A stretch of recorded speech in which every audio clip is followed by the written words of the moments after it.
সকালবেলা উঠে যদি আমি নিজেকে মানুষ না ভেবে যদি রোবট ভাবি, তবে আমার কাজগুলো না খুব তাড়াতাড়ি হয়ে যায়।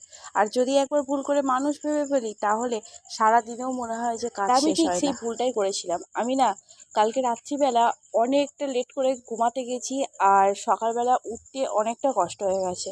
তার মধ্যেও বলি যে মাঝরাতে প্রায় তখন 2:30-3টে বাজে, এত পরিমাণে ঝড় বৃষ্টি শুরু হয়েছে। আবার উঠেছি, ঘুম থেকে উঠেছি, তারপরে জানলা কপাট দিয়েছি, যেখান দিয়ে ঘরে জল পড়ে ওখানে কত জামা কাপড় ছিল সেই সব সরিয়েছি। ওই করতে করতে মানে অনেকটা লেট হয়ে গেছিলো। তারপরে আবার ঘুমিয়েছি, সেই জন্য ঘুমটাও ভাঙিনি। আর আজকে ঘুম থেকে উঠতে উঠতে অনেকটা বেলা হয়ে গেছে, প্রায় 8টা মতো বেজে গেছে ঘুম থেকে উঠতে, 7:30 কি 8টা বাজে। আর ঘুম থেকে উঠে মনে হচ্ছে কি করব কি করব না, এমন একটা অবস্থায় পড়ে গেছি। মনে হচ্ছিল না, যদি একটু তাড়াতাড়ি উঠে পড়তাম তাহলে অনেক ভালো হতো। টুকটুক করে অনেক কাজগুলোই করা হয়ে গেছে। এখানে আমি মেয়েকে পড়াতে বসিয়ে নিয়েছি, ওকে এখানে খাতার মধ্যে লিখে দেবো, ও এগুলো লিখবে আর আমি বাকি কাজগুলো তখন করতে থাকবো।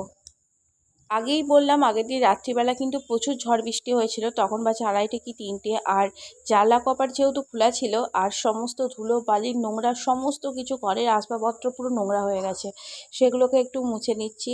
কারণ ধুলো যদি পড়ে থাকে জিনিসপত্রের ওপরে, কিন্তু দেখতে খুব খারাপ লাগে।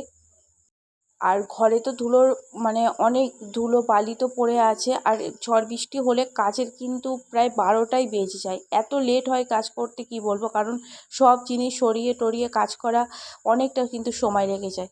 তার মধ্যেও যদি আমার মতো এরকম একটা দুষ্টু মেয়ে থাকে, তাহলে তো আর কথাই নেই। আমি একদিকে গুছাচ্ছি আর ও একদিকে নোংরা করছে। এত বারণ করছি, না তুই ওখানে চুপচাপ করে বস, পড়াশোনাটা কর। ও তা না, ও আমার সঙ্গে কাজ করছে, এটা করছে তার করছে। কি করব বলো, ওর সাথে তাল মিলিয়ে আমিও কাজ করছি। দেখো আমার ঘরটার ঝাড় দেওয়া হয়ে গেছে, এবার ঘরটা পরিষ্কার করে মুছে নিচ্ছি। সকালবেলা উঠে যদি বাড়িঘরগুলো যদি পরিষ্কার না করা হয়, যদি নোংরা থাকে, তাহলে যেন কোনো কাজ করেই শান্তি পাওয়া যায় না। দেখো আমি এখানে প্রায় মুছে নেওয়া কমপ্লিট হয়ে গেছে, আমি ঘরদোরগুলো মুছে নিলাম। আর এখানে কটা চাল ছিল, এই চালগুলো না অনেক দিনকার, এগুলো কেনা চাল। কেনা চাল আর মানে অনেক দিন ছিল বলে এখানে এগুলো নোংরা হয়ে গিয়েছিলো, সেই জন্য আমি একটু ঝেড়ে নিলাম। আর এই ড্রামটার মধ্যে বাকি চালগুলোকে ঝেড়ে নিলাম। আর দেখো এখানে মাছও ভেজে দিয়েছিল, মাছগুলো আমি এবার ঝাল করে নেব। কারণ সকালবেলা উঠেই মানে খাওয়া তো এখনও হয়নি কিছুই বলতে পারো, তো আমি ভাবলাম যে তরকারিটা করে নিই, তারপরে একবারে খাওয়া দাওয়া হবে। আর এখন প্রায় 11টার দিকে বাজে, 11টা মতো বাজে। তো দেখো আমি মাছ ঝালটা করে নিচ্ছি, আর যে মাছ ঝাল হবে আর হবে পুঁই শাকের তরকারি। সেই জন্য যেহেতু একটাই মশলাটা একটু বেশি করেই করে নেব, তারপরে মাছ ঝালটা করে তারপরে পুঁই শাকটা রান্না করে নেবো এখানে।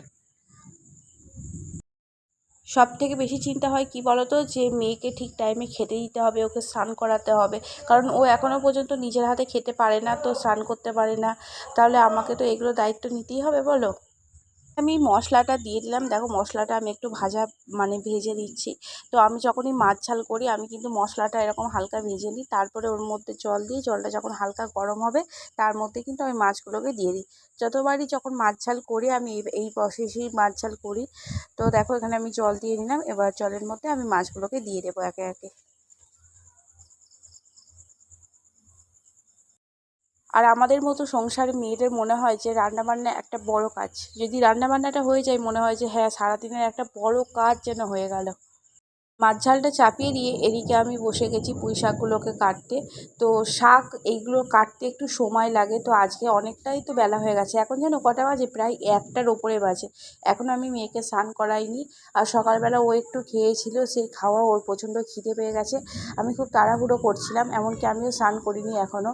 তো একটু যদি দেরি করে উঠেছি, আজকে শরীরটা বইছিল না, তাই একটু দেরি করে উঠেছি। আর এই অবস্থা। তো মনে হয় যে একটু তাড়াতাড়ি উঠবো, তো শরীর যদি খুব খারাপ থাকে তো উঠতে পারছি না সকালবেলা। কারণ কদিন ধরেই এমন অবস্থা হচ্ছে যে মানে শরীরটা রাত্রিবেলাতেই মানে একটু জ্বর জ্বর মতো আসছে, এবং সকালবেলাতে শরীরটা আরেকটু খারাপ হচ্ছে। তো এরকম হচ্ছে কেন জানি না, হয়তো খাটনি হচ্ছে এর জন্য হতে পারে। প্রচুর কাজের চাপ পড়ে যাচ্ছে, তার জন্য হয়তো হতে পারে। আর এই গরমে আর একটা অসুবিধা হচ্ছে যে আমার মানে দিনে 3 বার 4 বার করে স্নান করা হয়ে যাচ্ছে। এই বাড়িতে প্রচুর গরম, আমার গরম একটুও সহ্য হয় না, তো তার জন্য হয়তো আমার শরীরটা এইরকম হচ্ছে। যাই হোক, যদি ঘরের গৃহিণী যদি বসে থাকে তো বাকি মানুষগুলোই সবাই বসে থাকবে, তাদের খাওয়া হয়তো জুটবেই না। তো আমাদের যতই শরীর খারাপ হোক, আমরা যতই ক্লান্তি হোক, তো সবার কথা চিন্তা করে আমরা কিন্তু মানে সুস্থ হয়েই যাই। শরীর খারাপটা তখন শরীর খারাপ বলে মনে হয় না।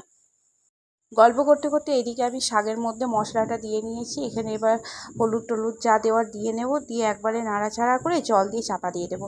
যদি ভিডিওটা ভালো লাগে অবশ্যই লাইক করে পাশে থাকবে।